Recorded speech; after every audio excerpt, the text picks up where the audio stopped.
Tigers stalk the jungles of India, but over 2,000 now prowl behind fences in Texas. More tigers live in private captivity in America than roam free in the entire wild world. In Texas, owning a tiger requires less paperwork than adopting a shelter dog in most states. They're kept in barns, sheds, and suburban yards, sometimes just feet away from unsuspecting neighbors and schools. Some are fed raw chicken, others pace in silence, skin stretched over underfed bones and muscle. These apex predators become novelty pets, social media stunts, or private zoo attractions with questionable oversight. No statewide tracking system exists, and officials often don't know how many tigers are out there. When hurricanes strike, owners sometimes flee, leaving tigers loose in flooded neighborhoods without backup containment plans. Animal control rarely has tranquilizers strong enough to stop a panicked 500-pound predator on the run. In Houston, authorities once found a tiger caged in an abandoned house filled with garbage and drugs. It wasn't the first and won't be the last surprise discovery of big cats in strange places. For every viral video of a backyard tiger, there's a hidden story of danger, neglect, or escape. Breeders exploit legal loopholes, multiplying cubs for selfies before dumping adults when they grow too large. Most tigers sold privately are hybrids, lacking conservation value and living outside natural evolutionary boundaries.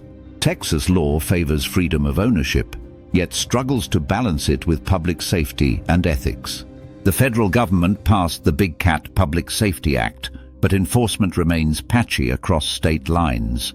Conservationists argue that real protection means preserving habitat, not stockpiling predators in rural enclosures. Captive tigers rarely live like wild ones. They pace, obsess, or develop neuroses from constant confinement. Even well-fed tigers can attack instinctively. Owners have lost limbs, faces, and lives to misunderstood animals. Yet supporters say private ownership raises awareness and funds through public interaction and breeding programs. But what happened next? Stunned researchers, escaped tigers sometimes breed with other exotic species in the wild. The potential for ecological chaos, new hybrids with unknown behaviors, adds urgency to tighter regulation and oversight. Texas has no centralized licensing. Each county sets its own rules, creating gaps that predators easily slip through. Even sanctuary systems are overwhelmed, with aging tigers costing thousands per year in food and care. A single rescue facility in Texas houses over 70 big cats, all former pets or performers. One former owner confessed he never expected the cub to grow so large, so quickly, so strong. Some tigers were declawed or defanged, leaving them defenseless if ever returned to a wild landscape.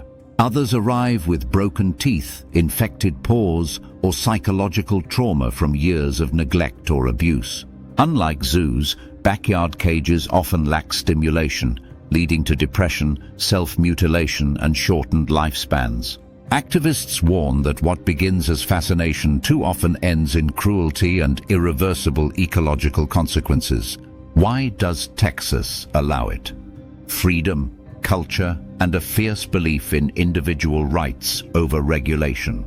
But can those values justify keeping a jungle predator next door to your children's playground?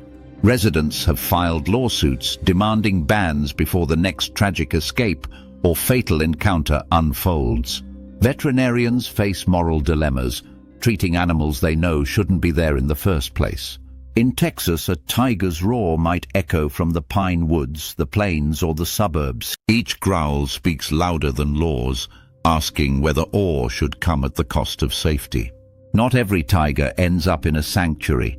Some vanish into illegal trade or quiet backyard graves. Wildlife officials walk a tightrope, protecting public interest while respecting private rights under state and federal law. Tigers are not symbols, they are sentient beings built for wilderness, not wire.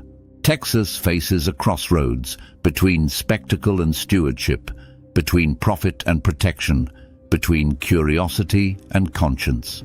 What future do we choose? One of roaming ghosts, or a planet where wild still means wild? Because when the last roar fades in a backyard cage, what will we have truly preserved?